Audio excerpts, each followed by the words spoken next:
So now how does finite volume deal with that kind of discontinuity? We can no longer start from the differential form of the equation, right? Because it doesn't make sense anymore when we have discontinuity. So where do we start? We start from the conservative form, right? So we start from the form that actually says ddt, let's stick in 1D, integration over a and b is equal to the flux at a minus flux at b. So assuming we have no source term for now. All right, so once you have this equation, how do we apply them to derive a numerical scheme? Of course, this equation has to hold for all possible a's and b's, right? So once we have a grid, once we have a mesh, x and u, we have x0, x1, etc., xn. We have a bunch of x's. Why don't we just apply this formula to all pairs of xi and xj? Because they should be satisfied for all possible a's and b's. Now, how many equations do we get? If we have n grid points and we apply this conservation law to all pairs of a's and b's, all pairs of grid points, we get n choose 2, right? We get like proportional to n squared number of equations. That seems nice, right? We get a lot of equations out of a small number of grid points. Except for that, we find out a lot of these equations are redundant. If you apply this equation, for example, to also b and c,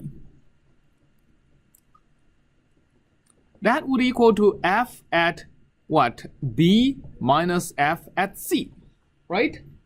So when you add these two equations together, what do you get? You get the conservation formula for the interval a and c.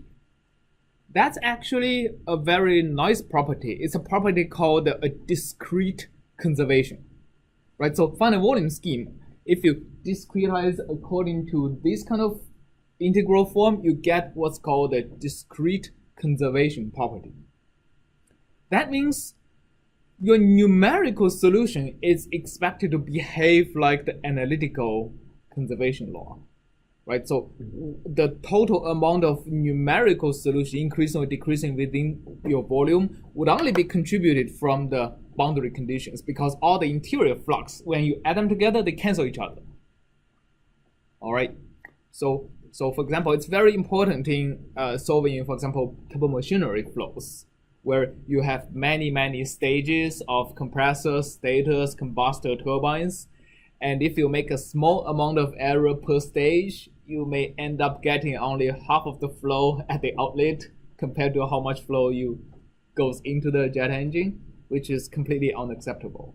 So in numerical schemes, you actually want to make sure discretely how much that goes into the inlet of your numerical domain comes out exactly the same amount from the outlet of your numerical domain. Okay. It's also a good idea to guarantee that entropy is only produced and not dissipated, not decreased within your volume. Yes, I've solved the heat depth universe with my differential equations solver, my integration scheme. Heat depth universe no longer with that. Okay. All right. So how many non-redundant equations do we get?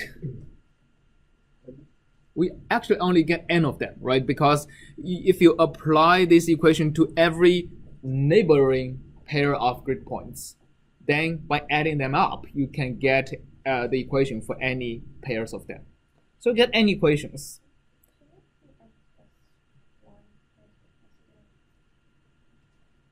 So the question is, should it be n plus 1 because I have n plus 1 grid points, right? I get n plus 1 grid points, but the number of pairs of neighboring grid points is actually only n, right? So that's a major difference between finite volume and finite difference schemes.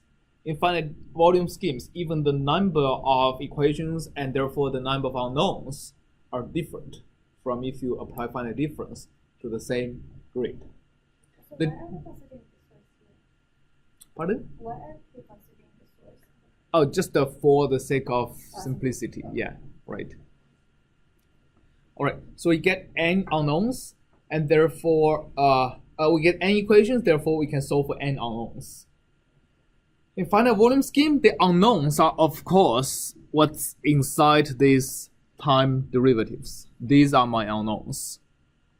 It's the total amount of stuff within every volume. So what I draw as shaded areas are my unknowns. Okay, so this is unknown number 1. I usually write my U1. This is my U2. And then, of course, if I just treat them as the integral as unknowns, it's a little bit weird. It's because when I plot them, they'll be all over the place, especially considering if the intervals between two neighboring grid points are not the same. That's actually an advantage of finite volume. It's very, very easy to deal with non-uniform grid points, and therefore very, very easy to deal with, in multiple dimensions, different geometry of cells. Okay, so usually what people do is consider the unknowns as the integral over, let's say, I, the integral over xi minus 1 to xi of u dx divided by the length of the interval. Okay, so this is one thing. And another different notation you can see a lot of people adopt in finite volume is, in order to emphasize the importance of these volumes and the relative unimportance of these grid points, they actually use half indices to denote these grid points. So basically the grid point on the left of U1 is x of 1 minus half. The grid point to the right of U1 is x of 1 plus half, right? Then on that notation, Ui would be defined as the integration of xi minus half to xi plus half u dx. These are just a different ways to denote what xi minus half to denote the. What's the point of doing that? The point of doing that is to basically say that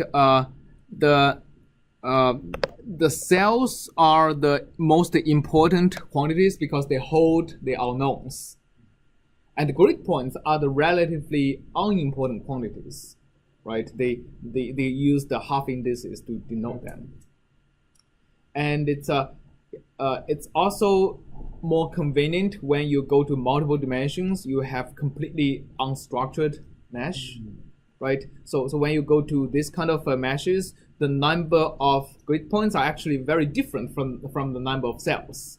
So you say, okay, this interval or this interface is the interface between cell I and cell J. So this is so this kind of notation is like saying this is the interface between cell I and cell I minus 1. Right? You have a question? So does that mean that x0 and x1 have that denotes the same thing?